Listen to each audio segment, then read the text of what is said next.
É Ele que faz a diferença, é Ele que faz a gente ser igreja. A igreja tem muitos cadáveres, tem a forma bonita, tem o corpo, tem pele, mas sem o espírito somos apenas cadáveres. Até deixamos de ser vale de ossículo. Até deixamos de ser uma coisa desorganizada. Até que nós conseguimos organizar. Tivemos o primeiro sopro. Nós nos organizamos, os ossos estão colocados no lugar, vieram os nervos, pele juntas, né? Músculos. Mas, infelizmente, ainda há um corpo sem vida. Há um corpo bonito, porém sem vida. E nós necessitamos deste outro sopro, esta segunda profecia, para que nos seja dado o Espírito e a vida. Vamos à palavra de Deus nessa hora. Hoje eu vou usar a Bíblia, viu? Hoje eu não vou usar a transmissão aqui de PowerPoint. Tenho o PowerPoint aqui como meu guia, mas eu não vou mostrar, senão 2 telas aqui somente. E então, enquanto você abre a sua Bíblia em Hebreus, capítulo 12, por favor, abra a sua Bíblia em Hebreus, capítulo 12, eu vou só dizendo mais uma coisa, meu querido pastor Davi Almeida. Eu vou fazer 2 coisas, abraçar o pastor Davi, que está lá em Senhor do Bonfim, na Bahia, e abraçar meu cunhado, olha aí, Max Lerner, que está com sua esposa Tânia, assistindo a gente também. Eles já são uns da família que assistem a Sala 57. Tem que lembrar dos parentes, viu? E que aí você fica pensando só nos de fora, não deixa os parentes lá, não. Veja que Rabi preocupou-se com a família dela. Respira. Vamos lá. Eu acho que vou precisar de uma água, né? Para falar. Dizia o pastor Geraldo Maschi, quando der vontade de beber, é hora de parar de falar. Não leve água para o púlpito, dizia ele. Mas aqueles que levavam água para ficar bebendo no púlpito. Eu já estou falando desde as 4 da manhã. Hoje eu acordei, a semelhança do pastor Williams Costa Júnior de ontem, hoje também o Senhor me acordou 3h37. Disse, é hora, levanta que tem coisa para fazer. Eu falei, sério, já agora? Oi? Hebreus capítulo 12. A segunda coisa que eu queria falar para vocês. Tudo que aconteceu antes disso aqui também foi importante. É verdade que a gente precisa ajustar algumas coisas. É verdade que a gente precisa diminuir algumas falas, porque o pessoal vai trabalhar, já é 6h30. No passado, a gente terminava a mensagem nessa hora, 6h30, agora que está começando, tem mais 45 minutos pela frente, ou 30 minutos. Mas não esqueçam que tudo que nós estamos apresentando, desde as 5 da manhã até aqui, tudo foi importante. Pode ter alguma coisa que julguemos com um grau de prioridade maior, mas todas elas são importantes. Nós vamos com paciência e com sabedoria, nos desenvolvendo e aprendendo aí. Hebreus capítulo 12 é o texto para a nossa mensagem hoje, capítulo 12, versos 1 ao 3. Eu vou ficar sem olhar, sem ver vocês, vou ficar na minha tela aqui, mas vocês estarão vendo a vocês mesmos. Hebreus 12. Portanto, também nós, visto que temos a rodear-nos tão grande nuvem de testemunhas, desembaraçando-nos de todo o peso e do pecado que tenazmente nos assedia, corramos com perseverança a carreira que nos está proposta, olhando firmemente para o autor e consumador da fé, Jesus, o qual, em troca da alegria que lhe estava proposta, suportou a cruz, não fazendo caso da ignomínia, e está assentado à destra do trono de Deus. Considerai, pois, atentamente aquele que suportou tamanha oposição dos pecadores contra si mesmo, para que não vos fatigueis, desmaiando em vossa alma. O livro de Hebreus é um livro da Bíblia escrito para exortar à perseverança. Você vai ver que o tema predominante é a perseverança. Na fé viva, na fé em Jesus Cristo. Portanto, também nós, e assim que Paulo começa.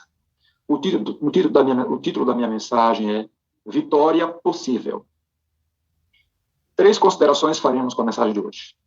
A primeira é que a nuvem de testemunhas, aqui referidas, nos revela que é possível herdar o céu, independentemente de nosso passado, independentemente de nossas lutas presentes, de nossas fraquezas e limitações. O capítulo 12 é uma sequência do conteúdo do capítulo 11, onde Paulo está dizendo pelos exemplos o que é fé, como a fé se manifesta, ou como a fé pode ser conceituada em diferentes formas. Então, ele apresenta o que nós conhecemos de os heróis da fé. Nós os chamamos de heróis. Porém, são heróis falíveis, com exceção de Enoque, todos aqui referidos no capítulo 11, são pessoas que falharam e a Bíblia registra suas falhas. Mas sabemos também que Enoque era pecador, porque todos somos pecadores. Então, de modo que eu queria que você agora olhasse no retrovisor para o capítulo 11, para você entender o capítulo 12. Nós estamos no capítulo 12, porém devemos olhar o capítulo 12 com o retrovisor, com as referências atrás. A mensagem do capítulo 12 é: você também pode conseguir. Você também vai ser um vencedor. Você também vai herdar a salvação e viver a eternidade no reino de Deus. Aos que tiveram um passado sombrio, que praticaram atrocidades, que passaram anos na depravação, na degradação moral, religiosa, em todos os sentidos, devem olhar Raabe dizendo: ei, eu consegui, eu fui salva. Raabe está na galeria dos heróis da fé. Aos que cometeram grandes pecados, assassinatos, mentiras, adultérios, poligamia, deve olhar no retrovisor e enxergar Davi dizendo: ei, eu estou aqui, eu venci. Lógico, pela fé. Esses aqui estão todos mortos, mas vão ressuscitar. Dizem Atos que o túmulo de Davi estava lá em Jerusalém e Davi estava, o seu corpo estava ali entre eles, não estava no céu. Acho que é Atos 13. Então, Davi está dizendo: ei, vocês que cometeram adultério, não desistam da fé. Não digam que está perdido. Eu estou aqui, eu estou na lista. Eu vou para o céu e herdarei o reino do Senhor, herdarei a salvação. E se você já se encontrou numa situação em que teve que mentir para livrar sua pele ou para salvar sua vida, além de Davi, você deve olhar, inclusive, para o patriarca Abraão, o pai da fé. Abraão está dizendo: eu também menti. Eu fraquejei na minha fé. Diante da possível ameaça de minha esposa ser morta, eu menti e eu fui repreendido por um gentio, por um ímpio, que disse: que loucura é essa que você fez? Eu ia tocando na sua mulher. Se você já tomou uma decisão cujas consequências lhe perturbam a paz até o dia de hoje, se você tomou uma atitude que no passado foi tomada e que hoje percebe que arruinou o mundo, olhe para Raabe dizendo: eu fiz a maior loucura da minha vida. Eu gerei Ismael para ser um eterno problema para a humanidade e para a religião de Deus. Eu atrapalhei fortemente os planos de Deus. Mas ele me perdoou, ele me aceitou, eu estou aqui, não desista. Se você já viveu uma religião conturbada, com mentiras, com ação por impulso, agindo de maneira independente de Deus, olhe no retrovisor e veja Jacó dizendo: ei, eu também fiz isso. Você sabe o que eu fiz? Você sabe que eu passei 20 anos enganando-me a mim mesmo, enganando o ancião da igreja, o pastor, meus pais. Eu vivi uma religião de fachada. Aliás, nem era nem de fachada. Todo mundo sabia que eu estava no mundo mesmo. O meu nome dizia quem eu era, Jacó. Mas depois de 20 anos, eu tive o meu encontro no Vale do Jaboque. Ele mudou meu nome porque mudou a minha vida e o meu caráter. E olha, eu estou aqui. Não desista. É possível. A vitória é possível. E se você já matou alguém, diz: não pode ter o céu para o que matou uma pessoa. Além de Davi, você deve olhar no retrovisor e enxergar Moisés, grande Moisés. Ele está lá dizendo: eu estou aqui. E Moisés, inclusive, é um dos que de fato já estão no céu, né? Juntamente com Enoque. Se você teve uma infância pervertida e teve sérios problemas na formação do seu caráter, se você não foi criado tendo lição de hall, de jardim, de primário, juvenis, adolescente, jovem, adulto, se você não teve aquela escola de formação do caráter com os seus pais, tendo lido o livro Orientação da Criança, o Lar Adventista, Se, pelo contrário, você teve uma infância no meio dos usuários de drogas, os moços das ruas, praticou perversidades, matou gato de noite, se você foi um bandidão, olhe para Jefté. Se você é filho da amante e foi largado, desprezado, e não foi criado na família, né, original, olhe para Jefté. Veja o que Deus pode fazer de você. Jefté está dizendo para você que foi parte da gangue, que fez parte da gangue, dizendo, eu consegui, você vai conseguir também. Não desista, não desanime. Aos que levaram uma vida de instabilidade na fé, de erros e acertos, olhe no retrovisor e veja Sansão com seu cabelão, dizendo, pessoal, você sabe qual foi o meu último ato? Eu consegui. Eu venci. Você sabe quem eu fui, sabe o que eu fiz. Mulherengo, impulsivo, nunca fui essa de me deixar ser guiado pelo Espírito, nem por meus pais, mas há esperança. É lógico, Hebreus 11, juntamente com Romanos 7, não é uma desculpa para você viver dissolutamente, viver de maneira irresponsável, não é uma maneira para você viver despreocupadamente, pelo contrário, é mostrar os riscos que essas pessoas correram, mas que, ufa, it was a close call. Foi por pouco, mas conseguiram. Conseguiram. Se você ainda está vivo, e se você ainda está ouvindo essa mensagem, foi por pouco, mas hoje, ou nesses dias que Deus está trazendo você para a sala para ouvir essas mensagens, é porque Deus está dizendo que Ele ainda crê que você poderá ser um herói da fé, porque a lista não terminou. Nós também fazemos parte da lista.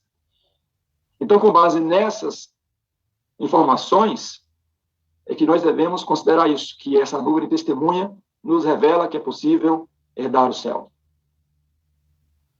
Eu disse que eu ia trazer 3 pensamentos. O primeiro é esse. A nuvem de testemunha nos revela que é possível herdar o céu.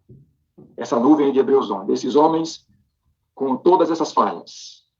Sabe de uma coisa, querido? Seus fracassos e suas fraquezas nunca foram um empecilho para Deus salvar você. Ele salvou você antes que você nascesse. Salvação foi uma provisão antes da fundação do mundo. Quando você nasceu com a condição de salvo sendo oferecida para você. Nada é capaz de separar você do amor de Deus que está revelado em Cristo Jesus.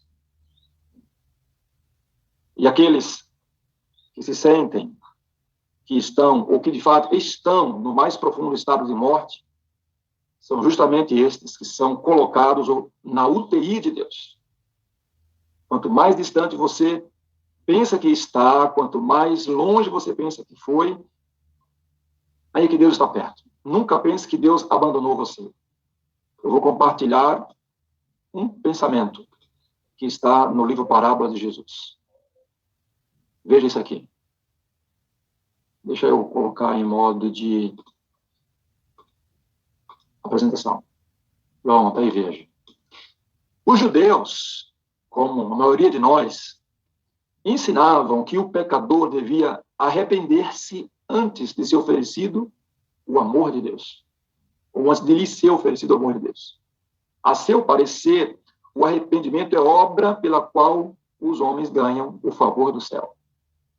Mas a parábola da ovelha perdida, por exemplo, nessa parábola, Cristo ensina que a salvação não é alcançada por procurarmos a Deus, mas Deus que nos procura. Você está lá no vício. Não é você que vai buscar Deus. Você que está na degradação moral, espiritual, na perversão, você está morto em seus delitos e pecados. Não é você que busca Deus. É Deus quem busca você. É Deus que manda o convite para você. É Deus que manda o link para você. É Deus que lhe acorda. É Ele quem faz isso. Olha esse pensamento. Olha o que Deus diz. Alma abatida. Anime-se. Embora tendo procedido impiamente. Agiu como ímpio nos últimos dias, nos últimos anos. está abatido, a mensagem é alma abatida, anime-se, embora tenha procedido impiamente. Não pense que Deus talvez lhe perdoe as transgressões e permita ir à sua presença. Deus deu o primeiro passo. Enquanto você estava em rebelião contra ele, saiu à sua procura, com um terno coração de pastor. Deixou as 99 e foi ao deserto para buscar a que se perdera. Envolve em seus braços de amor a alma ferida e quebrantada, prestes a perecer, e leva-a com alegria ao aprisco seguro. Eita glória! Acorda e anota essa aí, minha irmã Fátima Príncipe. Quem é doido de se perder, rapaz? Quem disse que é para desistir de correr? Não. A nuvem de testemunho está dizendo, não desista. Podemos correr com perseverança a carreira que nos propôs o Senhor. Amém. Você diz amém daí, glória a Deus. Não pode, não precisa desistir e achar que Deus não está interessado. Agora, como correr essa carreira cristã? Aí Paulo está dizendo uma coisa que a gente tem que fazer. A carreira da vida cristã deve ser realizada livre do peso e do pecado. Essa expressão peso, Paulo está tendo em mente aqui o processo de treinamento que os atletas da época se submetiam. Hoje nós vemos algumas imagens de televisão, especialmente as reportagens esportivas. Às vezes vemos o jogador na praia ou no gramado correndo com uma borracha, né? Alguém vai puxando, ele vai correndo, ele vai tendo que forçar muito seus músculos para conseguir correr com aquela força que o puxa, que o detém. Então ele vai correr, condicionar o corpo e a mente para correr fazendo aquela força, para na hora que tirar aquela borracha, ele sai correndo e tem mais velocidade, agilidade para fazer o gol, para fazer o passe rápido. E nos tempos de Paulo não tinha futebol, mas tinha os atletas que corriam, e eles faziam um treinamento correndo com peso nos pés. Colocavam peso e conseguiam correr com alguns quilos. Então, no dia da competição, quando tiravam o peso, eles tinham maior possibilidade de avançar. Mas a vida cristã, disse Paulo, deve ser corrida sem o peso. Eu vou compartilhar mais uma tela para você visualizar isso aqui. Só essa, eu não gosto de ficar... Eu sei que não é bom ficar compartilhando. Eu sei que vocês preferem ficar me vendo aí. Ainda mais hoje, que é meu aniversário, está me vendo e orando por mim. Mas eu vou compartilhar essa tela aqui novamente, para você guardar essa. Então, a carreira da vida cristã, ela deve ser livre do peso e do pecado. Foi isso aqui que nós lemos no capítulo 12. Desembaraçando-nos de todo o peso e do pecado que tenazmente nos assedia, corramos com perseverança a carreira que nos está proposta. Então, o que seria o peso da vida cristã que impede a gente correr com leveza a vida cristã? A atitude negativa, a visão errada da vida. A dúvida sobre o amor e o perdão divinos. Isso está presente no livro de Malaquias. O povo duvidava do amor do Senhor. E, às vezes, nós, por alguma influência que recebemos das religiões tradicionais de nossos pais, pela visão errada da justificação pela fé, ou da não justificação pela fé, nós nos vemos indignos do favor de Deus quando pecamos, quando cometemos um ato pecaminoso. Então, nós temos a tendência de carregar sobre nós esse fardo, esse peso. Mas temos que entender uma coisa: pecado confessado é pecado perdoado, pecado lançado nas profundezas do mar. Não se trata aqui de presunção, se trata aqui de um fato para quem de fato se arrependeu do seu pecado e confessou, ele vai alcançar a misericórdia se ele deixar o pecado, deixa o pecado. Ah, mas eu não deixei ainda. Confessa hoje, se arrepende hoje, mas é Deus que leva você ao arrependimento, Deus está operando em você. Se ainda está lhe incomodando, é porque você ainda não está insensível. Então não carregue o peso da dúvida do amor de Deus por você.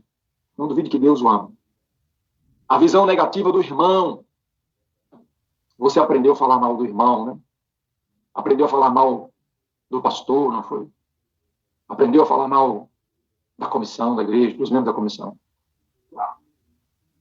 Aprendeu a falar mal da sua igreja, não foi? Bom é a sala 57, né? Ah, se a minha igreja fosse a sala 57. E você não leva a sala 57 para a sua igreja por quê? Você está sendo esse cristão da sala 57 na sua igreja, na sua casa, nas suas ruas? Não tem uma visão negativa. Nós aprendemos anteontem, né, com a mensagem. Nós devemos ter a visão positiva do irmão, ver as qualidades dele, expressar amor por ele, incondicionalmente. E a obra da maledicência, de criticar, de condenar, de censurar o irmão. Essas coisas são peso, irmãos, e impedem a gente correr a carreira que Deus propôs para nós. Mas temos que nos livrar de uma segunda coisa, do pecado. O pecado é a força da carne que opera contra o espírito. O pecado é o caminho da destruição e da morte. O pecado é a satisfação dos desejos. Eu coloquei aqui entre parênteses, todos somos vulneráveis. Uma das marcas desta sala é o nível de confiabilidade que nós temos um com o outro. E o nível de cumplicidade que há entre nós. Uma das coisas que são observadas aqui é que os pastores se revelaram pecadores. E hoje chegou o dia de eu falar. Pode dar o zoom aí, olhar nos meus olhos. Pode chegar mais perto. Irmãos, eu não tive a infância que vocês gostariam que eu tivesse tido. Resumindo, eu conheci o Evangelho aos 22 anos. Morei esse tempo inteiro na roça. Nunca cantei um hino. Nunca li um verso bíblico naquele tempo. Nunca tive ninguém para me falar de salvação e do céu. Eu não sabia o que era salvação nem perdição. Em outras palavras, as minhas bases são podres, são corruptas. Eu tenho valores familiares, mas eu não tenho tudo aquilo que nós dizemos, ensinamos, que nossas crianças devem ter. Eu não assisti o desenho animado, não assisti Xuxa, mas eu tive minha infância corrompida. Eu aprendi a fazer o mal. Eu aprendi a não ser homem de uma só mulher. Eu aprendi a praticar promiscuidades sexuais. Se o caráter é formado de 0 a 7 anos, saibam que eu cheguei aos 22 anos sem um caráter formado. Eu sou um Jefté. Sou um Pedro. Eu luto contra um pecado. Você pode estar pensando aí, ele luta contra as mulheres. Sim, um dos pecados que eu luto é contra mulheres. Eu vejo mulheres lindas e eu sou tentado a amá-las, a desejá-las. Eu luto contra isso. Você luta contra o vício. Você luta contra o homossexualismo. Você luta contra o amor do dinheiro. Eu sou um pecador que tem muitas lutas, vários problemas em meu caráter. Todo dia eu levo bordoada daqui e dali. A sensação que eu tenho é que não vou aprender nunca. Igual a minha experiência como radialista. Eu passei 11 anos trabalhando como radialista no interior. Então eu me achava. Aí eu fui para... Eu já contei essa experiência, né? Aí eu fui para a Rádio Novo Tempo, em Salvador, uma rádio profissional. Eu passei 2 anos, 3 anos na Rádio Novo Tempo. Eu era o Bambambam, o Moreira Matos.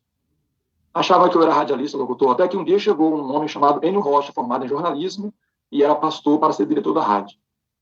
Começou a me ouvir, mandar algumas mensagens para mim, dizendo: Moreira, não é assim que se faz rádio, você não está fazendo a coisa certa, você não está fazendo o papel de radialista, não é assim. Eu falei: ué, quem é esse cara que chegou assim? Eu já sou radialista há tantos anos.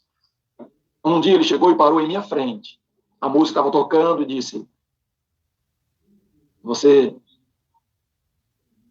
vai falar o que agora aí quando a música terminar? Eu falei: não sei. Eu vou falar: Novo Tempo, Amor de Esperança, agora são 2h14, e você ouviu a música de Cristina Mel. Um bom dia para você, um abraço para você, para tua mãe, para teu pai. Ele disse: não, não é assim que se faz rádio. Você tem que saber o que você vai falar agora. Moreira, você está falando, mas não está comunicando. Eu tremi, fiquei chateado, falei duas coisas. E ele saiu da minha frente, eu continuei o programa, fui para casa cabisbaixo, triste. No dia seguinte, ele fez outra ligação, não tinha WhatsApp na época, isso é o ano 2000. Moreira, não faça isso não, faça por aqui e tal. Aí, para encurtar aqui a história, ele disse, Moreira, quando você ficar bom, eu paro de ligar para você e paro de reclamar. Mas você não vai fazer rádio desse jeito aí, não. Quando ele me disse isso, eu confesso para vocês que eu tive vontade de chegar em casa e falar para minha esposa, que era recém-casado, eu disse, olha, acho que eu vou cair fora. Rádio não é para mim. Quase eu desisti. Mas, para minha surpresa, pastor Enio Rocha nunca mais falou comigo que eu precisava parar, mudar. Eu tinha chegado onde ele disse que eu precisava chegar. Quando, no ano 2001, Jorge Amado faleceu, eu não sei porquê, tinha a Rádio Sociedade de Salvador, grande rádio lá, mas as ligações de São Paulo, as emissoras de rádio de São Paulo, Rio, no telefone só caía para Novo Tempo de Salvador. E a primeira rádio que pediu uma solicitação de uma reportagem foi a Rádio Tupi. E eu fiz uma reportagem padrão para a Rádio Tupi e também fiz para outra rádio de São Paulo e nossa rede de rádio Novo Tempo, né? José Antônio Ferrari era o âncora, apresentador, e mais uma outra pessoa que não lembro que estava na época lá, acho que era Elias Teixeira. E aí eles gravaram a minha reportagem e mandaram depois. Eu me lembro de Enio Rocha ouvindo a reportagem que eu fiz. Quando acabou de ouvir, ele disse assim, quer dizer que você faz isso? Chegou a esse nível e está indo embora, né? Porque eu estava indo embora, morar no interior, era Deus cortando o meu cordão umbilical da rádio, para finalmente eu entender o chamado para fazer teologia e atuar no ministério. Então, muitas vezes, eu sou assim, eu acho que está tudo bem, mas todos os dias eu me deparo com o Enio Rocha dizendo, corrigindo alguma coisa da minha vida. Eu pregava e achava que era o grande pregador. Aí chegou o tempo de fazer teologia, chegou o dia de dar a matéria de homilética. Preparei um sermão e vou lá pregar daquele jeito que achei que ia tirar nota 11. Pastor Demóstenes me ouviu. 7 minutos de glória. Mas foram 7 minutos de derrota, de vergonha. Pastor Demóstenes levantou e disse, meu filho, que veneno é esse que você está soltando nessa pregação? Ele desmanchou todinho, derrubou assim, pá. Lógico, a mim e tantos outros também, né? Foi de tal forma que eu perguntei, mas pastor, sobrou alguma coisa da minha mensagem? Ele disse, vocês são bons oradores. Eu acho que eu aprendi a fazer. Eu nem segui muito as regras aqui hoje, não tenho, por exemplo, uma tese na minha mensagem hoje, que a gente tem uma conversa mais livre aqui. Mas eu tenho na minha vida uma esposa, eu tenho um pastor Demóstenes, eu tenho um pastor Enio Rocha, eu tenho um pastor Wagner, eu vou tendo pessoas sempre para dizer, Moreira, isso aqui está errado. Tá? Não é assim que é. Eu tenho uma comissão de igreja que diz, pastor, você errou nisso aqui. Eu tenho problemas, irmãos. Eu sou vulnerável. Mas Jesus tem me feito forte. Quando eu sou fraco, é que sou forte. Eu tenho lutado contra o pecado. Eu luto como você. Eu só estou no ministério por causa da misericórdia e da graça de Jesus. E eu só continuo tendo esperança de salvação por causa da misericórdia e da graça de Jesus. Por algum tempo eu me atrevi a achar que eu estava bem. Eu não precisava tanto do perdão. Até que um dia, diante dos meus olhos, eu visivelmente caí, eu pratiquei um ato e disse, olha o que eu fiz. Eu chorei amargamente como Pedro e disse, dessa vez eu preciso do teu perdão. E eu vi como que ele dizia assim, então se você não tivesse feito o que você fez, então você não iria chegar a essa compreensão. Então você acha que em algum tempo você não precisou desse perdão, dessa graça? Então, queridos, o pecado é essa força e nós precisamos nos livrar dele. Nós precisamos aprender a nos livrar dele, do pecado que tenazmente nos assedia. Livrar do peso e livrar do pecado. Quem nos dá vitória sobre o pecado? O Espírito Santo. Quero ver você estar cheio do Espírito e viver na prática do pecado. O problema é que a sua consagração hoje não garante consagração amanhã. Vocês se lembram aqui, quando eu preguei sobre a história do barro, né, do vaso, ele se quebra na mão do oleiro. Sim, você está na sala 57 e se quebra. Você está fazendo semana de oração e se quebra. E o pastor Wagner repetiu essas palavras ontem aqui. Por quê? Porque num momento ou outro a gente se descuida. Você já leu o Desejado de Todas as Nações? Você viu que está ali na página 50? Ali é dito que Maria, por um momento, negligenciou e perdeu Jesus de vista.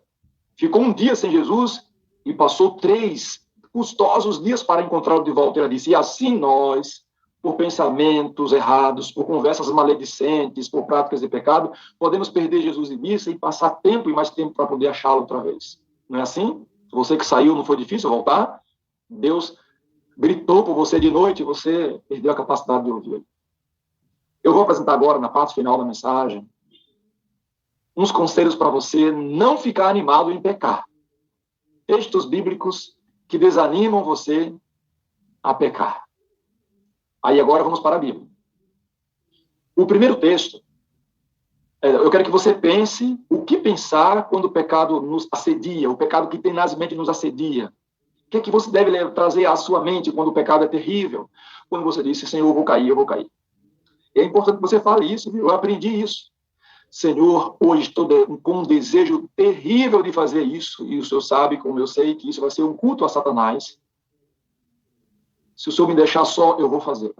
Eu vou cultuar Satanás, eu vou beijar o diabo, eu vou abraçar o diabo, eu vou fazer a obra dele.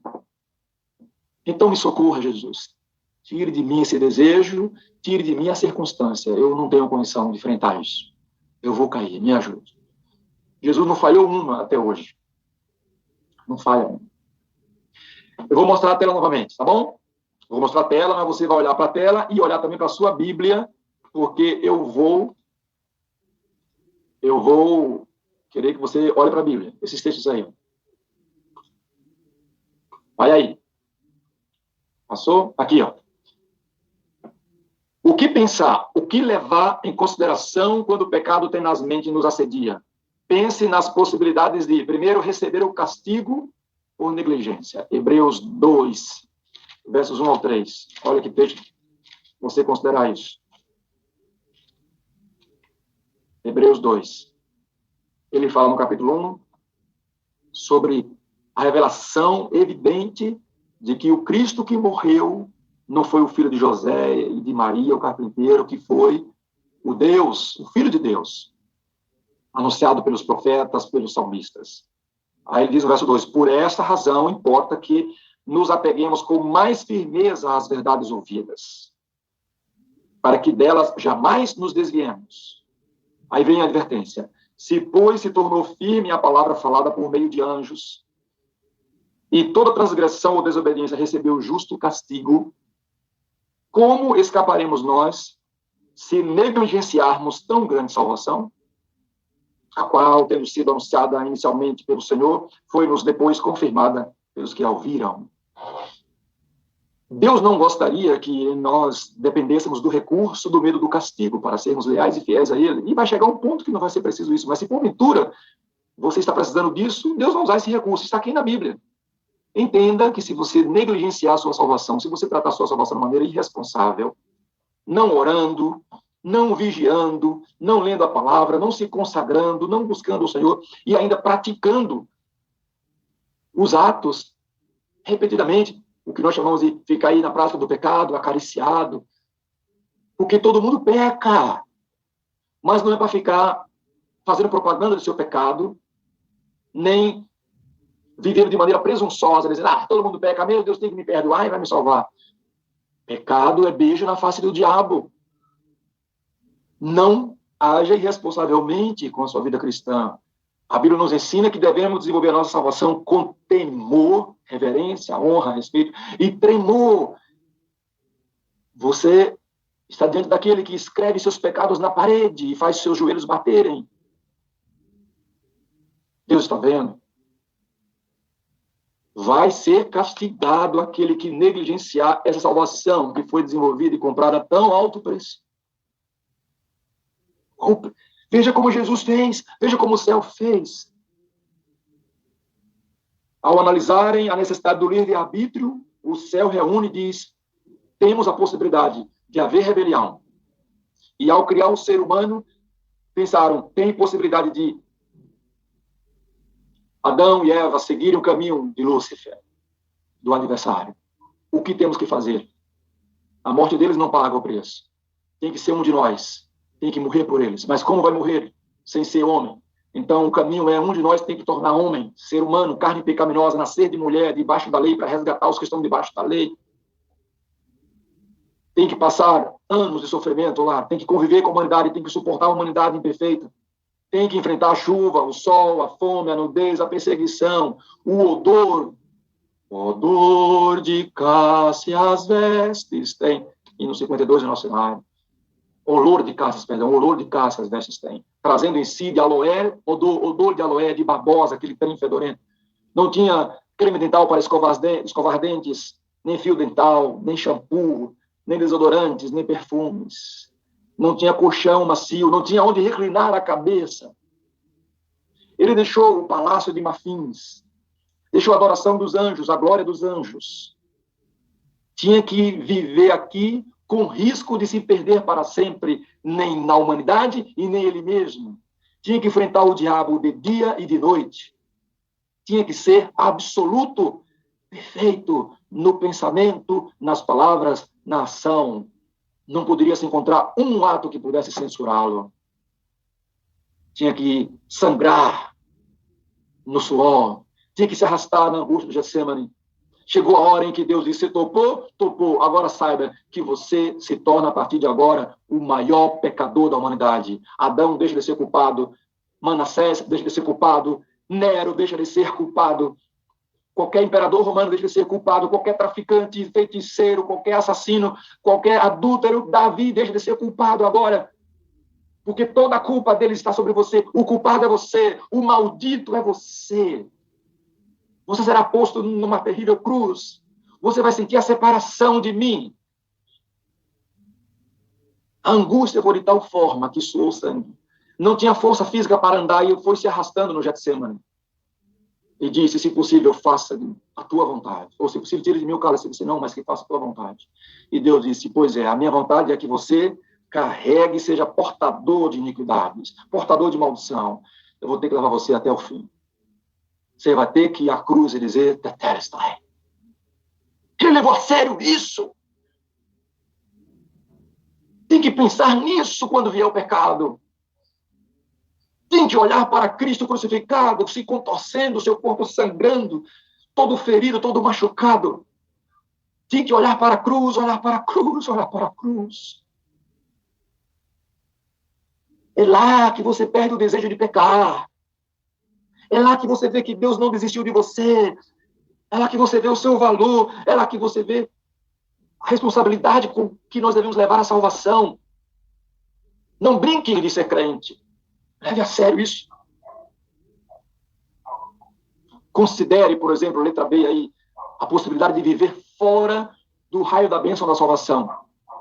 Aqui no capítulo 10, estamos em Hebreus, versículo 26. Diz que não tem bênção e redenção para quem vive na prática do pecado, depois de ter recebido o conhecimento da verdade. Porque se vivermos deliberadamente, olha o termo, olha o dever, deliberadamente, não podemos dizer que não temos pecado. Se dissermos isso, fazemos Deus mentiroso e a verdade não está em nós, diz a palavra do Senhor em 1 João, capítulo 1. Mas o problema aqui é viver deliberadamente, sem parar, sem dizer: Senhor, eu caí, me perdoe, me livre. Para não pecar de novo. Você pode até cair amanhã, mas hoje você entende que parou e que não pode continuar dessa forma. Tem que dar um basta. Porque se vivermos deliberadamente em pecado, depois de termos recebido o pleno conhecimento da verdade, já não resta para nós sacrifício pelos pecados. Pelo contrário, o que resta é certa expectação horrível de juízo.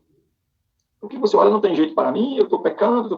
Não tem a bênção da salvação, não tem aquela alegria de ter salvo. Por isso que Davi pedia: restitui-me a alegria da salvação.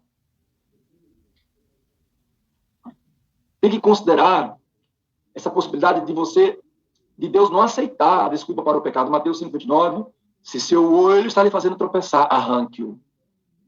Porque eu quero ver você cego, mas no céu, mas não quero ver você com 2 olhos perdidos. Não aceito desculpa. Ah, Senhor, foi meus olhos. E por que você não arrancou o seu olho? Ah, foi minha perna. E por que não arrancou essa perna e jogou longe? Não tem desculpa.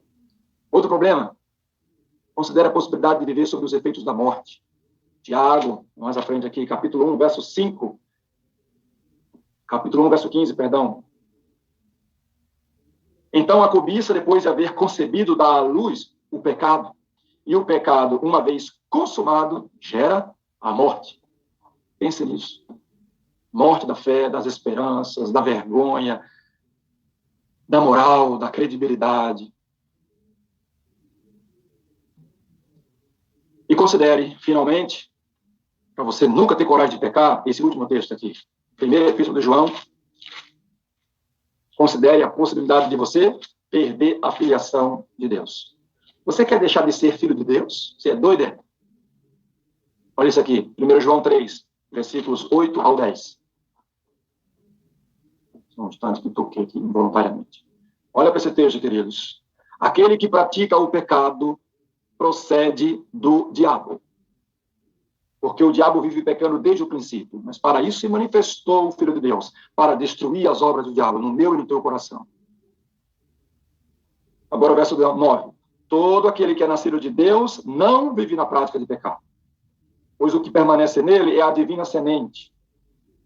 E esse não vive, não pode viver pecando, porque é nascido de Deus. Olha o verso 10. Nisto são manifestos os filhos de Deus e os filhos do diabo. Todo aquele que não pratica a justiça não procede de Deus, nem aquele que não ama seu irmão. Guardou aí?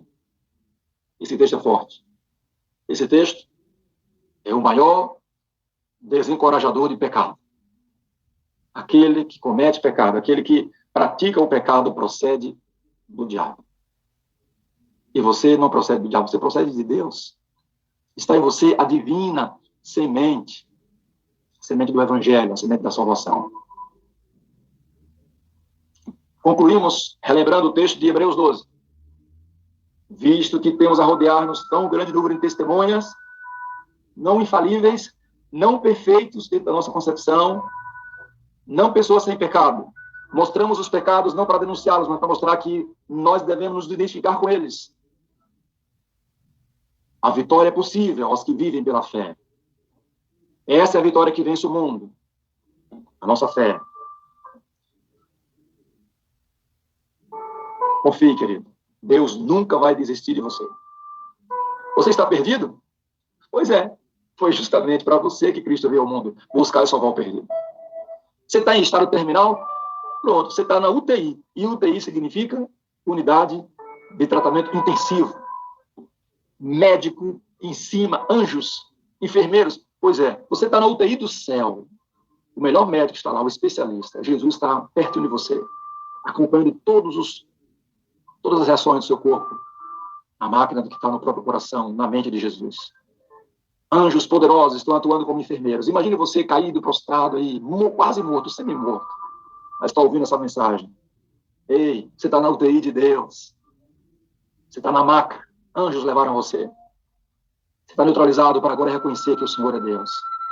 Os melhores medicamentos, a melhor atenção está sobre você, que foi bem longe. Não fique com o pensamento dos judeus de que pecou, é um caso perdido. É a ovelha que está bem longe. O pastor está em busca, já achou você, colocou nos braços. Está pertinho de você aí agora. Chorando, como você está chorando. Eu sei que você está chorando. Está chorando com você. Ele está chorando com você, ele está cuidando de você. Anjos poderosos trabalhando com você. Operando pela tua salvação. O céu inteiro opera pela tua salvação. Meu apelo é para que você não seja insensível ao pecado. E que você não seja negligente com a sua salvação. Desenvolva a sua salvação com temor e tremor. E Deus vai levar você para o céu. Porque essa é a vontade do Senhor. Que você e eu estejamos salvos no seu reino. Eu quero tocar uma música agora. Não sei se o Gabriel recebeu a minha mensagem. Para a gente produzir uma dessas duas músicas aí. Gabriel, ser forte e corajoso. Isso, obrigado. Vamos matar a saudade e vamos ouvir essa música. Não desanime, irmão. Não desista, querido. Pois aquele que entre nós está, a coragem te dará.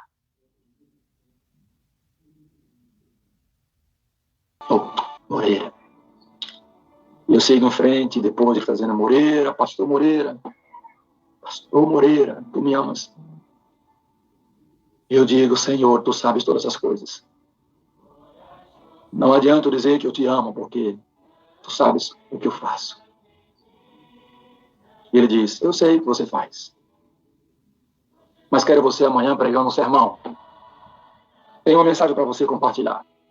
Amanhã na igreja tal, amanhã na igreja B, na igreja C, depois é na sala 57, depois é na rua, para as pessoas, depois é no WhatsApp, depois é na oração que você faz, na meditação que você grava, depois é no conselho que você dá, depois é no Rio, abraço ao pessoal do Rio, estarei amanhã no distrito do pastor Eliabe.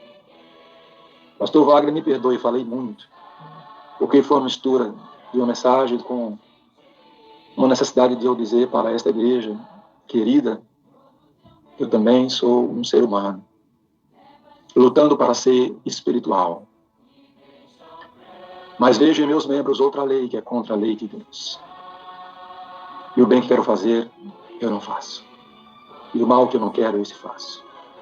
Graças a Deus por meio de Jesus Cristo, que salvou Raabe, que salvou Jefté, Sansão, Davi, Sara, e que salva a mim e a você. Seja forte e corajoso, e ele vai na frente de mim e de você. Até o fim, e vamos chegar lá, vamos correr com perseverança, sem peso, alegria, louvando, amando a Jesus, louvando Jesus, amando a Ele, amando o nosso semelhante, participando da sala 57 e fazendo a festa na pipoca. Mas antes, vamos para outra parte. Pastor, o que faremos? Você tem a vinheta ou já vamos para o testemunho? Você quer considerar o seu sermão testemunho? Tem alguém esperando, não sei se ela falará em 10 minutos. Eu acho que um testemunho, especialmente da forma como é o da Sandra? Penso que 10 minutos seria muito pouco para esse testemunho, não? Sim, é pouco. Porque o conteúdo é muito bom, né? O conteúdo é muito bom e Deus lhe deu hoje o desejo de falar um pouco mais sobre a sua experiência. Isso nos edificou muito. Eu estava até meditando aqui sobre o seu texto, sobre sua fala, especialmente sobre você mesmo.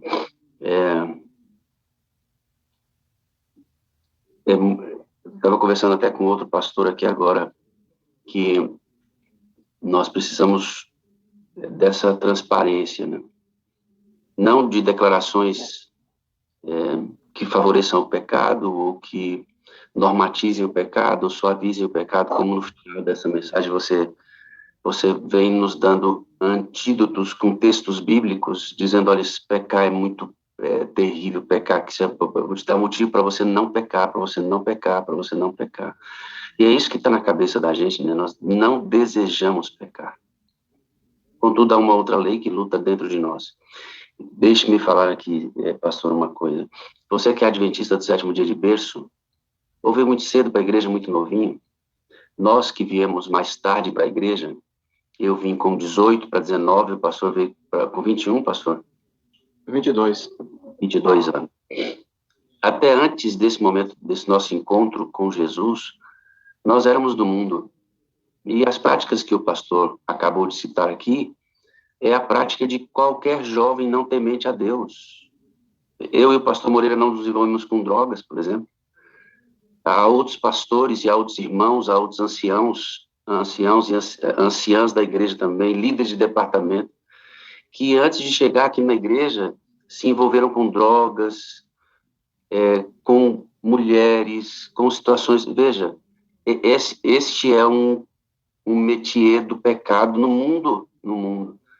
E grande parte de nós, a maioria esmagadora da igreja, veio do mundo para cá, para o reino santo do Senhor Jesus.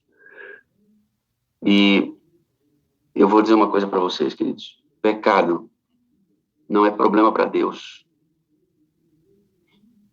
As marcas que existem no corpo de Deus, do Senhor Jesus Cristo, não foram causadas por pecados que ele cometeu. Foram causadas por pecados que eu cometi, que o pastor Moreira cometeu. O pecado não é problema para ele, não, irmão. O pecado é problema para nós. Deixa eu dizer uma coisa para você. Deus pode perdoar seus pecados, como perdoou do pastor Moreira, e ele não é mais o Moreira antes de conhecer Jesus. Não tem mais as mesmas práticas. Moreira, como eu, como todos os pastores, como todo ancião, como toda anciã, como todo líder de departamento, como todo mundo que veio para Jesus, não tem mais a prática do pecado em nossa vida. Mas sabe o que acontece, queridos? Cada pecado que você comete, ele cria um link,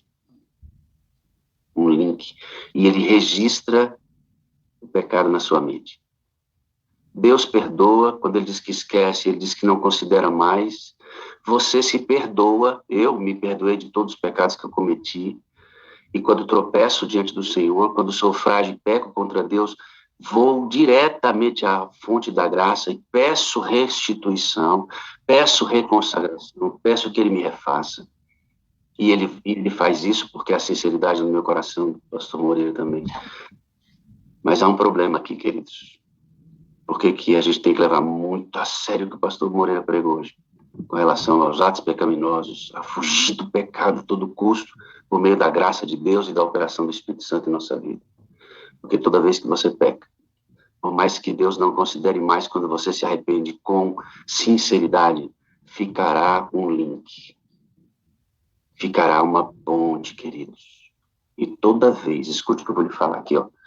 Toda vez que você for tentado naquele mesmo pecado que você cometeu, esse link será aberto. E esse link vai te jogar dentro daqueles pensamentos que estão dentro da sua cabeça registrados. Você vai ter que lidar com isso a vida toda. Por isso, caminhadas como a do Moreira, a minha e de todos os outros que vieram tardiamente para a igreja, são caminhadas absolutamente conflituosas, porque homens e mulheres são separados de Deus, mas há muitos links aqui, há muitos links na cabeça do pastor Moreira e há muitos links na sua cabeça. Você sabe do que eu estou falando.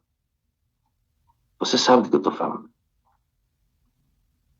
Irmã Fátima, eu estou falando, ela balançou a cabeça e disse, eu sei do que o senhor está falando. A irmã Rosiane está aqui dizendo, eu também sei, pastor, do que o senhor está falando. Não é porque Deus nos perdoou, não é porque nós fomos lavados pelo sangue do Cordeiro, não é porque Cristo nos ama, não é porque hoje somos homens e mulheres separados para Deus, que essas coisas desapareceram da nossa memória. Elas estão lá. E todo pecado que você comete tem registro. E você vai ter que lidar com esse registro o resto da vida, até Jesus voltar. Então significa que cada pecado que você comete, você coloca um peso no seu carrinho para você carregar, mesmo perdoado. Porque esses links são feitos. Está aqui, ó. Não precisa ter esse link lá. Se você não pecar contra Deus, a sua caminhada fica mais leve. Perdoado, mais leve a caminhada. A Bíblia diz assim, Moreira, onde abundou o pecado, superabundou. Sabe o que Deus diz, Moreira? Que ele tem muito maior capacidade de perdoar do que você de pecar. Então, olha só, onde abundou o pecado, onde teve muito pecado, houve muito maior graça. Então, ele tem muito maior capacidade de perdoar do que você de pecar. Então, isso garante a nossa salvação, amém? Mas cada pecado, escute, amado, cada pecado torna a sua caminhada mais difícil, mesmo que Deus o perdoe. Por isso, leve muito a sério a mensagem desse homem de Deus aqui hoje. E é muito bom, viu, irmão? É muito bom quando um servo de Deus, como esse cara está iluminado pelo Espírito Santo hoje, é muito bom ver um homem desse abrir o coração e falar sobre si mesmo de forma tão transparente. Porque é um servo de Deus. um homem de Deus separado com unção para lhe abençoar. Mas ele toma do mesmo remédio que ele oferece. Ore por ele. Ore por mim. Ore por todos os pastores. Ore pelo ancião da sua igreja. Ore por você mesmo. Todos nós, irmãos, precisamos urgentemente desse reconhecimento de fragilidade, entender que a força que nós temos é emprestada. Não tem ninguém super-homem nesse negócio. Todos somos carentes da mesma graça de Deus. A mesma graça. Pastor, no seu aniversário você me deu um presente, amigo. Eu estou aqui com a consciência um pouco pesada, porque, de fato, a gente ficou indo à vontade aí, o tempo estourou, peço a compreensão, mas digamos que nessa sala não existe coincidência, existe Jesuscidência, né? O Cristo-cidência.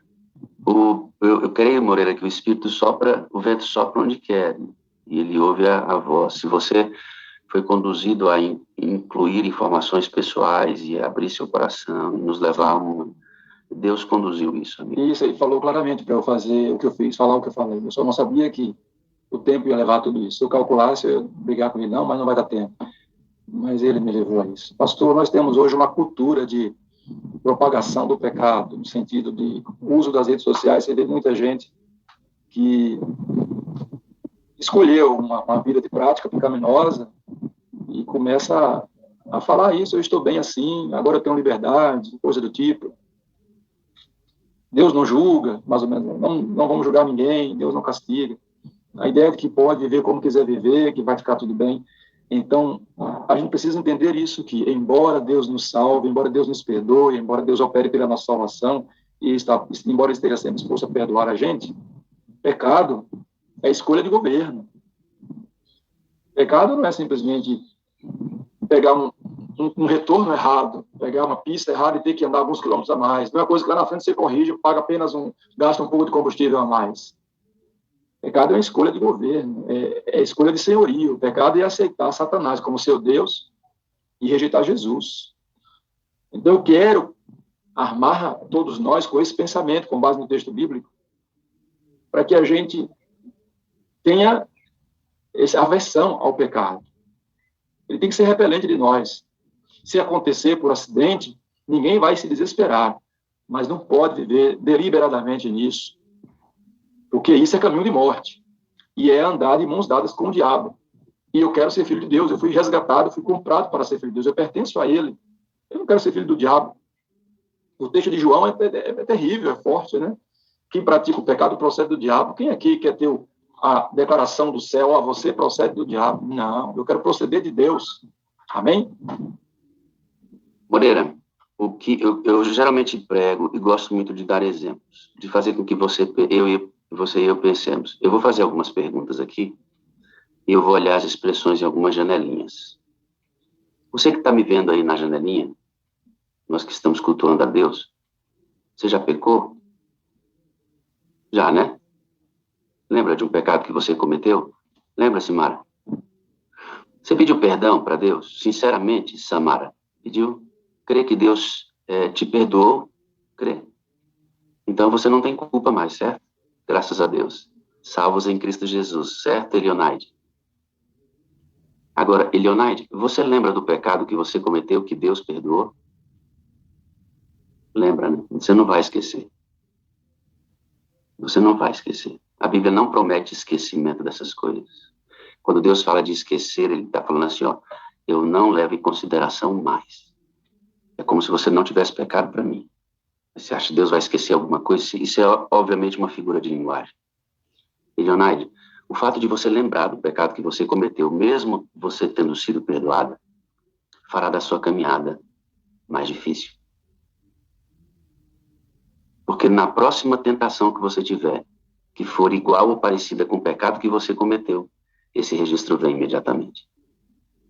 É assim com você? Não é assim com você que está me ouvindo? Quando você é tentado em áreas que você já pecou, não vem na memória os outros? Vem ou não vem? Mas eles não estão perdoados, irmã Divani.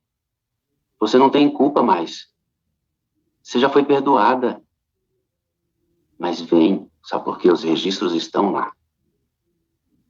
Por isso, cada pecado que a gente comete, queridos, por mais que Deus tenha graça para nos oferecer, vai tornar a nossa caminhada mais perigosa, mais difícil.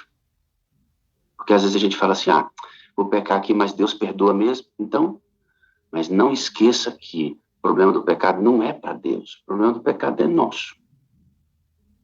Por mais que ele perdoe a gente, Regiane, você terá que lidar com as suas memórias. E não é fácil. E não é fácil, né, irmã Hélida? Não é fácil. Então, queridos, lembre-se, Marisa, a gente tem que fugir do pecado ao custo do sangue, para que a nossa caminhada seja mais leve, irmãos. Para que a nossa caminhada seja mais leve.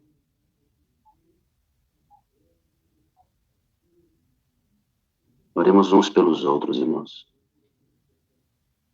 Uns pelos outros. Quando um de nós cair, faz favor, irmão, desça ao nível de quem caiu e levante essa pessoa. Quando alguém cair perto de você, querido, desça ao nível dessa pessoa e levante essa pessoa. Porque um dia, aquele que estará no chão pode ser você. E você gostaria que alguém se descesse ao nível e levantasse você. Não julga ninguém, não, irmão. Não julga ninguém, meu irmão. Ninguém é melhor que ninguém aqui.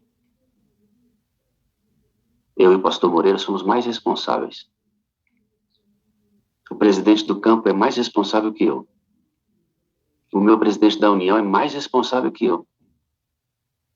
O pastor Williams, que pregou aqui ontem, que é um departamental mundial da igreja, a responsabilidade dele é maior. Nosso presidente mundial da igreja, a responsabilidade dele é maior, porque os nossos pecados causam uma devastação muito mais ampla. Mas nós somos todos iguais. Responsabilidades diferentes, mas nós carecemos da mesma compaixão. A gente tem que parar de olhar para o outro achando que é melhor, sabe? Inclusive a Bíblia diz que eu devo olhar para você sempre achando que você é melhor que eu. Lembra disso? Né, Marcelo? É uma honra ter você aqui com a gente, Marcelo. Uma honra. Estou só olhando para ele. Você é uma bênção, cara. Você é uma bênção. Você não tem noção tanto que você abençoa pessoas nessa sala aqui. É incrível. Incrível, incrível, incrível. Eu acho que a gente pode até pedir para o Marcelo orar para a gente, né, pastor Moreira? Perfeito. Abre aí seu áudio, Marcelo. Tudo bem, querido? Bem, graças a Deus. Está um pouco baixo o áudio dele, em relação ao seu. Vamos para ouvir? Agora melhor. Eu falei outro dia da irmã que cuida do marido dela de uma forma extraordinária e toda vez que eu olho para você, Marcelo, eu vejo sua esposa, vejo você e vejo a glória de Deus. Amém. Você, para mim, representa a glória de Deus e o poder restaurador dele. É lindo demais. É lindo. Amém. Depois daquele testemunho, tantas pessoas, tantos casais eu tenho atendido pela Sala 57. Né, e tem sido uma bênção. E tenho o prazer hoje de estar com um casalzinho, mandar um abraço lá para eles, né, o André e a Josineide voltaram no casamento, pelo poder de Deus, pela ação do Espírito Santo de Deus, eles estão lá tentando, né, a época eles estavam separados, eu lidando com os dois, e Deus tem restaurado alguns casamentos, né, aí pela sala, que tem me procurado, e estou fazendo oração intercessória, atendimento psicológico às segundas-feiras. Deus abriu um ministério para mim através da sala. E agora, observando aí a pregação do pastor Moreira e suas intervenções, até cheguei a escrever aqui, algoritmo do pecado e algoritmo da graça, né, os links da mente, né? Assim como na linguagem de informática, o pecado vai gerando, sim, né, estruturas mentais que são gatilhos, né, a cada situação, né, cotidiana, ele nos remete a lembranças, né, mas que pela nossa programação espiritual, esses gatilhos vão ficando cada vez mais no nível inconsciente, né, até desaparecer completamente, porque a nossa mente vai sendo substituída né, pelo poder da graça, pelo algoritmo de Deus, não pelo algoritmo de Satanás. Isso que você falou é o caminho da maturidade, né? Da maturação. Quando o camarada encontra a maturidade espiritual, que ele é acusado pelo que ele fez, ele repreende Satanás, e isso vai se tornando cada vez mais não é mais leve, é mais madura a caminhada cristã. Agora, Marcelo... Mais distante, pastor. Esses pensamentos, eles tendem, né, do ponto de vista da programação linguística, neurolinguística, mental, uma reestruturação da nossa mente. Essas lembranças, esses gatilhos, eles passam a ser ressignificados. Portanto, eles não remetem mais à culpa, porque nós já fomos perdoados, né, pela graça, pela justiça de Jesus Cristo, né, que nos foi encarnado. A grande questão aqui, Marcelo, é que a ênfase da sala é no Espírito, certo? Sim. Só o Espírito Santo pode fazer essa reprogramação e eliminar a culpa e atenuar a lembrança. O Espírito Santo pode fazer isso. O que eu percebo? A grande maioria dos cristãos vivem no lago da culpa. Sim, exatamente. Porque eles não amadurecem, eles não aprofundam raízes. E aí, toda vez que Satanás usa esses links para lembrar de quem eles já foram, a pedir perdão de novo, você não lembra o que você fez, Satanás pega o cara e joga ele de novo no fundo do pecado lá no passado. Então, por isso que a gente insiste que o Espírito de Deus seja o caminho da reprogramação, para que a culpa não venha e esta lembrança seja atenuada de maneira que você não oscile na sua vida cristã. Eu tenho orado muito por isso. Eu digo que a Sala 57, ela modificou a minha carreira profissional como psicólogo de mais de 20 anos de formado. Né? Hoje eu tenho pedido para os meus pacientes e orado com eles no final das sessões, né, pedindo mesmo que o Espírito Santo de Deus atue, né, para que modifique as suas estruturas mentais, para que modifique essa sensação de culpa, né, que ressignifique as emoções. Né? O nosso ponto de ancoragem, né, não está no nosso conhecimento, mas sim no Espírito. Né? Porque à medida em que colocamos, né, a nossa capacidade de intervenção apenas em ancoragens humanas e carnais, né, Satanás vai estar o tempo inteiro nos culpabilizando. E assim, né, você nunca sai de um processo de cura emocional. Então, essa cura emocional, essa restauração, ela não se dá através de teorias psicológicas humanas, né, mas sim apenas através do Espírito Santo de Deus, que é o único que é capaz de nos regenerar e imprimir em nós o caráter de Cristo. Por isso eu usei a linguagem que o pastor Moreira aqui mesmo citou, né? Do vaso quebrando na mão do oleiro, ainda fiz isso na mensagem de quarta-feira, né? Senhor, aperta, fecha a tua mão com a gente dentro, fecha a tua mão, e Deus foi esmagando tudo e aí abre uma nova criatura, né? É esta reprogramação que só o Espírito Santo pode fazer. Ele está fazendo isso com tanta gente aqui, com tanta gente que é lindo de ver como Deus... Ontem a nossa irmã que falou de dentro do carro, ela me impressionou profundamente com as falas dela. Eu não quero mais esse mundo, eu choro pelos que estão aflitos e sofrendo, eu quero pregar sobre a volta de Jesus toda hora. Foi reprogramada a mente está sendo reestruturada para uma nova realidade. Isso é lindo demais. Eu estive acompanhando ela ontem lá no carro, e como essa sensação ela é estendida, né, para todos os que têm um contato, intimidade maior com o Espírito. Né? Muitas vezes estou aqui, parece que não estou aqui, né? Minha vontade é estar pensando só nas coisas dos céus. Nas nossas manhãs, quando vamos orar aqui para começar os trabalhos no restaurante, né, eu tenho dito, olha, quero pensar sobre as coisas do céu, mas usa nossas mãos para fazer a comida aqui da terra, né? Porque a gente precisa trabalhar, e senão a gente fica só no espaço, né, do céu e temos uma produção. Mas o mais importante que é a fuga, é fugir das coisas que despertem gatilhos das coisas carnais. É por isso a vontade de estar o tempo inteiro nas coisas do céu. Né? Porque esses gatilhos existem. Então, os nossos ouvidos e as nossas vistas não estão mais querendo perceber as coisas que ativem esses gatilhos, né, que nos remetem a situações emocionais negativas. Né? Então, a vontade mesmo que nos dá, uma vez cheios do Espírito, orando cada madrugada, é de afastar continuamente das coisas do mundo, né, para que esses gatilhos não nos causem mal, né, espiritual, não nos causem um afastamento que é tão aprazível, né, é tão gostoso, é tão satisfatório estar na presença de Deus. E a vontade, né, quando eu já disse isso uma vez, quando faço a oração do santuário, é não sair de dentro do lugar santíssimo. É estar sob a proteção contínua, né, das asas, né, e dos anjos de Deus, dos querubins e serafins, estar ali, né, ajoelhado, em estado de silêncio perante Deus. Né? Mas estamos ainda na Terra, né?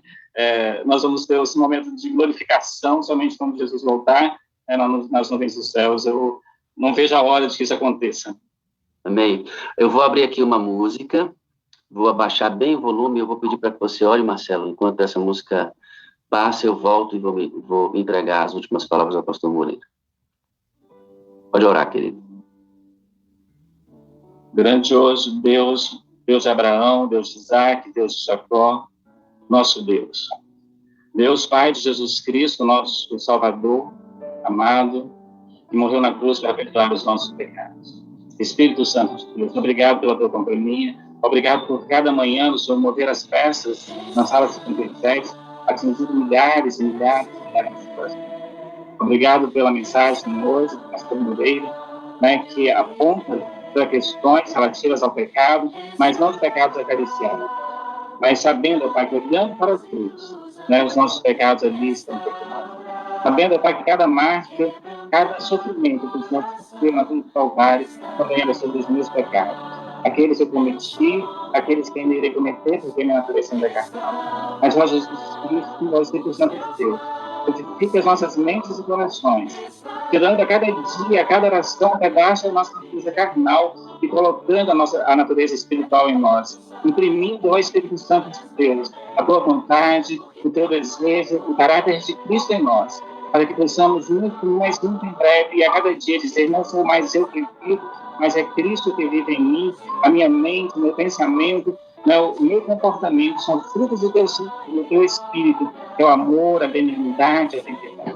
Conceda-nos, ó Pai, os dons espirituais para que possamos testemunhar e avançar o teu evangelho na face da terra. Abençoa, Senhor, esse dia, conduza cada um dos milhares de pessoas do YouTube e do Zoom, para que tenha um dia na tua presença, para que o rosto de cada um que está nessa sala hoje resplandeça a imagem de Deus. Nós pedimos isso, ó Pai, pelo amor que o Senhor tem pelo teu povo na face da terra. Abençoa-nos, ó Pai, durante todo esse dia que nós pedimos em nome de Jesus Cristo. Amém. Os meus planos, Senhor, restaura minha vida por completo, para que todos saibam que tu és meu Deus, porque teu é o poder.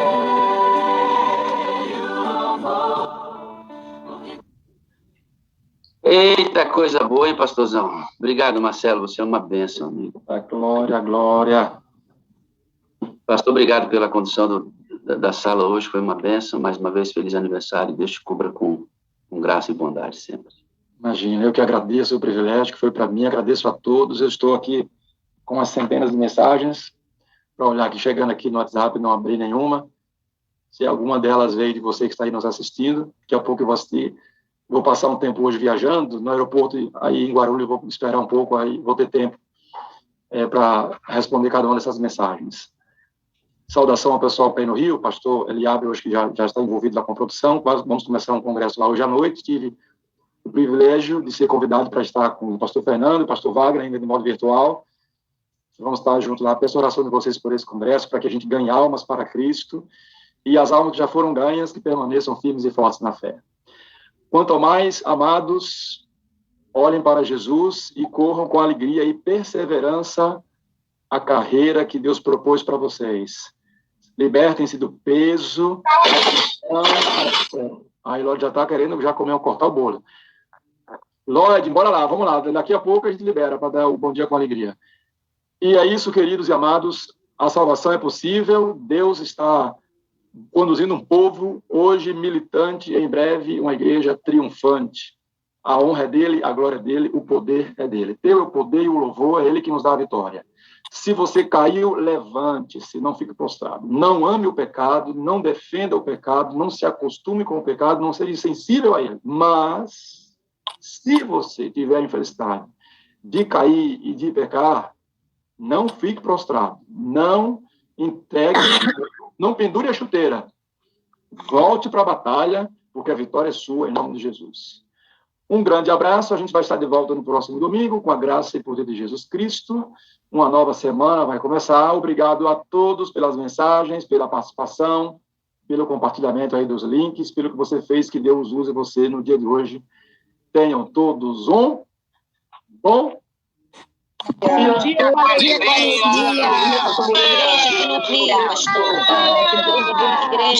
com muita alegria.